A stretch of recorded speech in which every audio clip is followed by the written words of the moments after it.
Hi guys, today magkaroon tayo ng quick review ng X-Step Ultra Fast 4. For me, parang ito yung pinaka-supportive na stability shoes na na-try ko so far. Umpisahan natin sa specs, guys. Yung uppers nito, gumamit ng knit. High-end po yan. Ginagamit lang yan sa mga premium, mga pinakamamahal, mga top-of-the-line na sapatos lang. Napakaganda rin ng cushioning setup. X-Step Ace Foam yung ginamit. Nasa taas po siya. Then, nasa baba is yung feather foam. So, dalawang cushioning setup. Kinumbine nila, and for me parang napakaganda pala nito. Ito, force plate po yung ginamit sa gitna. May torsion support siya pero parang mas maraming snapback.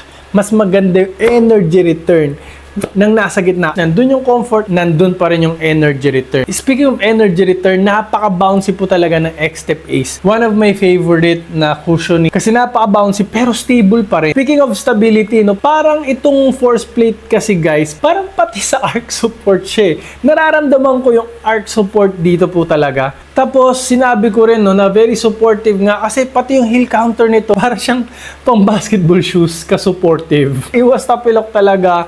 Tapos parang napapa-move forward niya ako palagi. Parang ipopromote niya na mapatakbo ka pa farther, longer. Parang ganun yung nararamdaman ko dito. Yung traction niya guys translucent rubber ang ginamit. Parang matigas naman, hard enough para tatagal naman siya sa asphalt, no, sa rough road. Pinang-workout ko, okay na okay din kasi nga balance siya. So kahit mag-squat ka ng heavy, no, tumalon ka, okay na okay siya. Kasi anyway, yung X-Step ang basketball naman din tong foam na ginagamit nilang to. Almost flat naman, hindi naman masyadong mataas yung heel drop. So very versatile, pero parang for me, more on fast-paced running po ito. Ultra fast nga diba? So, mga sprints, mga HIIT training, kasi very responsive kahit paano low to the ground ito. Pang mga short distance na fast runs po talaga siya. Pero guys, no, kahit tumakbo kayo na mabilis dito, okay na okay kasi nga yung pinagmamalaki ng X-Step yung comfort niya. Step in comfort yung X-Step Ace, apakalambot, parang Adidas Boost yung consistency. Plus, guys, yung insole, soft pad insole po talaga, napakalambot. Kahit everyday use mo pa to, hindi ka magsisisi po talaga. So guys, ma-recommend ko to kasi napakarami pang colorway na mapagpipilian. Ang gaganda po lahat. Nandiyan po yung link, nandiyan po sa yellow basket. I-click nyo na po yan, i-try nyo na now na.